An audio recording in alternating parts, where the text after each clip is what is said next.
میں آپ کو بتاؤں at the end of the day Allah تعالیٰ سب کو برابر کر دیتا ہے. آپ دیکھیں گے کئی لوگ ہیں جن کی زندگی کے اوائل انتہائی دکھ میں گزرے ہیں لیکن پھر پوری زندگی اللہ تعالیٰ نے ان کو سکھی رکھا ہے. کئی ایسے ہیں کہ جو پوری زندگی سکھی رہے لیکن پھر آزمائش ان پہ بڑھاپے کے وقت میں آ گئی ہے، بیماری کی شکل میں، کسی اور شکل سے. اور بعض ایسے ہیں کہ جن کو پوری زندگی غم سے عبارت ہوتی ہے، ایسے لوگ بھی ہیں. لیکن جب آخرت میں آپ ان کو دیکھیں گے نا موجیں مارتا ہوا، تو مسلم شریف میں حدیث ہے، عبداللہ بن عمر کہتے ہیں نبی علیہ السلام سے میں نے خود سنا تھا کہ میرے غریب صحابہ میرے امیر صحابہ سے 40 سال پہلے چلے جائیں گے. ظاہر ہے قیامت کا دن 50,000 سال کا دن ہے، اس میں 40 سال تو کچھ بھی نہیں ہے. وہ 40 سال پہلے جنت میں چلے جائیں گے. لیکن 40 سال آپ دیکھ لیں کتنے زیادہ ہوتے ہیں صرف غریب ہونے. اس لیے عبداللہ بن عمر غریب صحابہ کے ساتھ بیٹھا کرتے ہیں کہ یار چلو چنگے دے لڑ لگ جائیے. نانگے پیر نہیں، غریب صحابی درویش لوگ. تو مال فتنہ ہے. اس حوالے سے بخاری مسلم میں حدیث ہے، نبی علیہ السلام نے فرمایا کہ ابن آدم کہتا ہے میرا مال میرا مال میرا مال. حالانکہ تیرا مال تو وہ ہے جو تو نے کھا لیا یا پہن کر بوسیدہ کر لیا یا اللہ کی راہ میں خرچ کر کے آخرت کے لیے ذخیرہ کر لیا.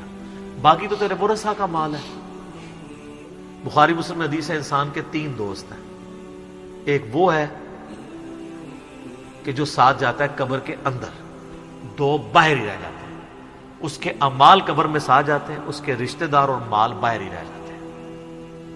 بخاری مسلم دونوں میں حدیث ہے، نبی علیہ السلام نے فرمایا ابن آدم کے پاس اگر سونے کی 2 وادیاں ہوں تو وہ تمنا کرے گا تیسری بھی آ جائے، اس کا پیٹ صرف قبر کی مٹی بھرے گی. بخاری مسلم دونوں میں حدیث ہے. یہ نہ سمجھیے گا یہ بزرگوں والا ہے، یہ واقعی بخاری مسلم دونوں میں حدیثیں ہوتی ہیں جو میں بیان کر رہا ہوتا ہوں، پوری ذمہ داری سے کر رہا ہوتا ہوں کہ اے اللہ محمد اور آل محمد کو بس اتنا ہی رزق دینا کہ ان کی روح اور جسم کا رشتہ برقرار رہے. بخاری اور مسلم دونوں میں حدیث ہے. اما عائشہ کہتی ہیں کہ نبی علیہ السلام کی وفات تک ہماری یہ حالت تھی، بعض اوقات 1 مہینہ، بعض اوقات 2، بعض اوقات 3 مہینے تک ہمارے گھر میں چولہا نہیں جلتا تھا. 2 کالی چیزوں پہ، کھجور اور پانی پہ گزارا ہوتا تھا. وہ بھی کوئی ٹنو ٹن نہیں، 2 کھجوریں صبح 2 شام اور 1 میٹھا پانی کا پیالہ صبح اور 1 شام. حالانکہ خیبر کے بعد وسعت مل گئی تھی، نبی علیہ السلام نے فقط اڈاپٹ کیا ہوتا. بخاری مسلم دونوں میں حدیث ہے جب نبی علیہ السلام نے ایلا کیا تھا 1 مہینے کے لیے اپنی بیویوں سے ناراض ہو کے چھت پہ شفٹ ہو گئے تھے، جو حضرت عمر ان کو ملنے گئے تھے. آپ کے جسم مبارک پہ چٹائی کے نشان تھے تو حضرت عمر رو پڑے، یا رسول اللہ کیسر و کسرا تو دنیا کے مزے لوٹ رہے ہیں اور آپ اللہ کے رسول ہو کے یہ حالت آپ کی. آپ فرمایا کہ اے عمر کیا تم اس بات پر راضی نہیں ہو کہ کیسر و کسرا دنیا کے مزے لوٹے اور ہم آخرت کی سعادت؟ اے عمر کیا دنیا کی حقیقت ابھی بھی تجھ پہ نہیں کھلی؟ سر نبی علیہ السلام سے اتنے سخت جملے جس عمر نے سنے ہوئے تھے نا، وہی عمر اس قابل تھا کہ اس کے دور میں رومن اور پرشین امپائر گرتی اور 1 ٹکا آرام کا کسی کو نہ کھانے دیتا، ٹنڈ کے رکھا ہوا تھا. حضرت عمر کے بعد کیا ہوا ہے؟ مینجمنٹ کمزور ہو گئی ہے، وظیفوں پہ لوگ لگ گئے، تھیندے ٹھیک ہے. اسی لیے کہا جاتا ہے ابو بکر اور عمر کی خلافتیں خلافتیں محفوظہ ہیں اور عثمان و علی کی خلافتیں مفتونہ ہیں. اس لیے نہیں کہ وہ خلفاء برے تھے، اس لیے کہ اس میں فتنے کا دور تھا، وہ اسپیشل پروٹیکشن. بخاری مسلم میں حدیث ہے میری امت اور فتنوں کے درمیان دروازہ عمر ہے، جب یہ دروازہ توڑ دیا جائے گا فتنے شروع ہو جائیں گے. وہ فتنے کیا شروع ہوئے؟ دنیا کی محبت. جو بخاری میں حدیث نہیں ہے، وہ جو نبی علیہ السلام جب ہجرت کر رہے تھے تو حضرت ابوبکر رضی اللہ تعالیٰ عنہ آپ کے ساتھ تھے. تو ایک شخص جو کافروں کی طرف سے 100 اونٹ انعام رکھا گیا تھا تو وہ پیچھا کرتے. ابن جوشم، کیا نام تھا اس کا؟ سوراقہ ابن مالک ابن جوشم. وہ پیچھے آیا، اس کا گھوڑا دھس گیا. 2-3 بار ہوا، اس کو یقین ہو گیا. اس نے کہا میں آپ کی کوئی مدد کر سکتا ہوں تو بتائیں. تو حضرت بکر نے کہا کہ بس ادھر کی طرف نہ کسی کو آنے دینا ہمارا پیچھا کرنے کے لیے. تو پھر وہ جب جانے لگا تو پیچھے سے آواز دی اور کہا کہ رسول اللہ صلی اللہ علیہ وسلم کہہ رہے ہیں کہ میں سوراقہ کے ہاتھوں میں کسرا کے کنگن دیکھ رہا ہوں. تو وہ بڑا مسکرایا، وہ کہنے لگا کسرا دنیا کی سپر پاور اور اس کا جو بادشاہ جو لباس پہنتا ہے اتنا مہنگا، وہ میرے اوپر دیکھ رہے ہیں. اور دل میں شاید اس نے یہ بھی سوچا ہو کہ اپنی حالت یہ ہے کہ جان بچا کے 2 بندے چوری چھپے مدینہ جا رہے ہیں اور ہمیں یہ بشارت سنا رہے ہیں. تو نبی علیہ السلام کو یہ پتا بھی تھا کہ امت کے لیے خزانے کھلیں گے, تب بھی آپ نے فقر اختیار کیا تاکہ امت پیچھے سے مال پانی نے شروع کر دے, کیونکہ ترمذی کی حدیث ہے ہر امت کا کوئی نہ کوئی فتنہ ہے, میری امت کا فتنہ مال ہے, سیدھی سی بات ہے. اور پھر حضرت عمر کے دور میں پھر کسرا کا جب لباس آیا تو کہا سراقہ کدھر ہے, پہنایا اور کہا چل کے بتاؤ, جب چلے تو پھر کہا لا دے. اس نے کہا میں مالک, ان کا نہیں, نبی علیہ السلام نے صرف اس کا کہا تھا یہ مسلمانوں کا مال ہے, بیت المال میں جمع ہوگا, تو ملکیت نہیں اس کی حاصل کر سکتا, یہ ایونلی ڈسٹریبیوٹ ہوگا.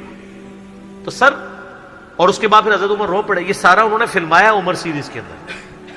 تو صاحب نے کہا آپ کیوں رو رہے ہیں؟ انہوں نے کہا کہ رسول اللہ مجھ سے بڑھ کر اللہ کو عزیز تھے, لیکن ان کی زندگی فقر میں گزری, اللہ نے یہ خزانے ان کو نہیں دیے. اور حضرت ابوبکر مجھ سے بڑھ کر اللہ کو عزیز تھے, ان کے دور میں یہ نہیں آئے. اس آزمائش میں اللہ نے مجھے ڈالا ہے اور میں ڈرتا ہوں کہ میرا کیا بنے گا.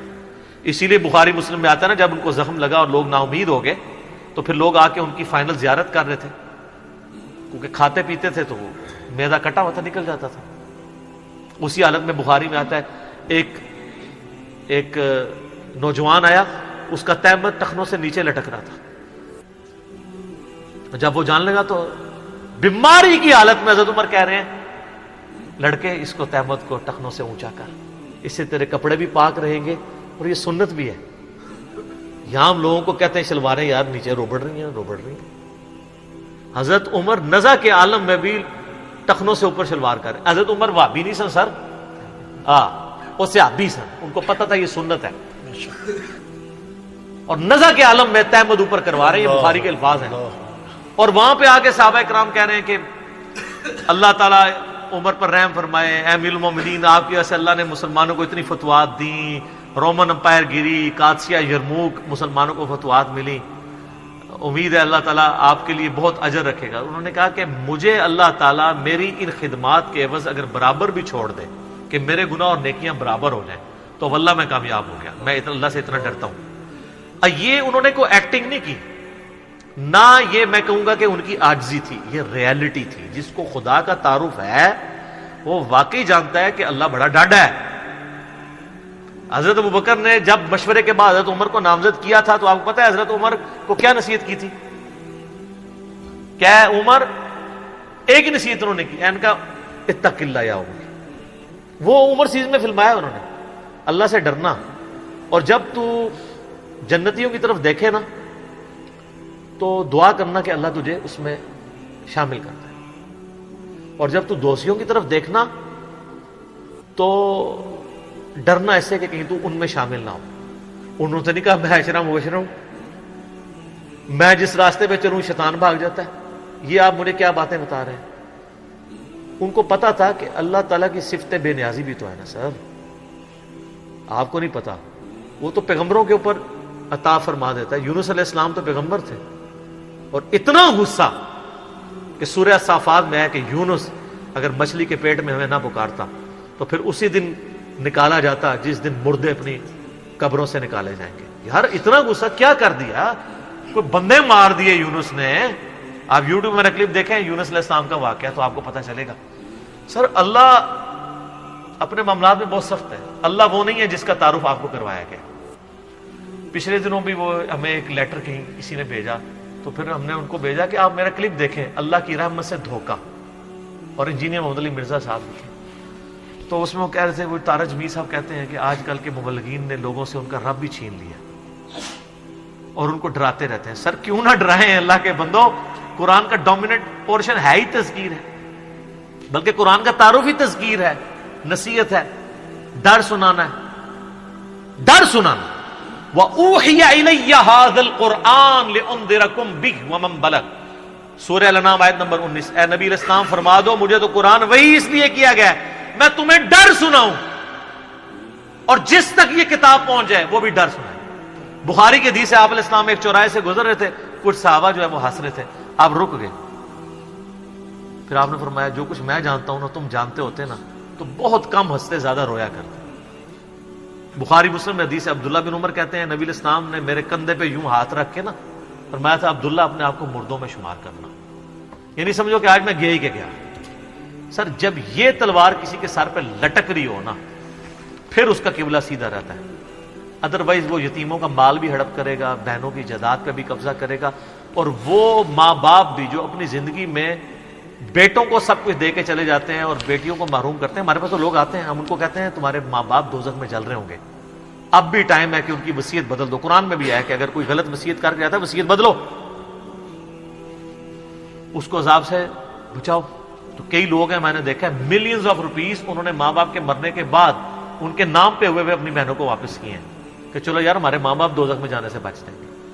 اگر آپ کے ماں باپ کی محبت آپ کے دل میں ہے نا تو خدا کے لیے اگر آپ یہ نہ کہیں کہ میرے ماں باپ دے گئے ہیں تو وہ جانے اور ان کا کام، یار وہ آپ کو دے کے گئے، آپ کے ساتھ نیکی کر کے گئے، اور آپ ان کے ساتھ یہ بھی نیکی کرنے کے لیے تیار نہیں ہے کہ جو مال انہوں نے کمایا تھا وہ ان کو دوزخ سے رہائی سے عطا کرنے کے لیے آپ ان کے لیے خرچ کر دیں جو آپ نے نہیں کمایا ہوا۔ تو کتنے بڑے ناہنجار اولاد ہیں آپ۔ سنن ابن ماجہ کی حدیث ہے تو اور تیرا مال تیرے باپ کا ہے، بہت بڑی بات ہے۔ ماں باپ بغیر اجازت کے بھی اپنے اولاد کے مال میں سے لے سکتے ہیں، یہ ذہن میں رکھیے گا، بڑا حق ہے۔ اور آپ لوگ یہ کام کر رہے ہیں، اور جو ماں باپ کر رہے ہیں خدا کے لیے ان کے پاؤں پکڑنے پڑتے ہیں، پاؤں پکڑے، ان کو کہیں کہ خدا کے لیے بہنوں کو اس طرح نہ کیا کریں۔ او جی ان کو جناب وہ جیز دے دیا تھا، وہ جیز تو زندگی میں دیا، وہ گفٹ ہے۔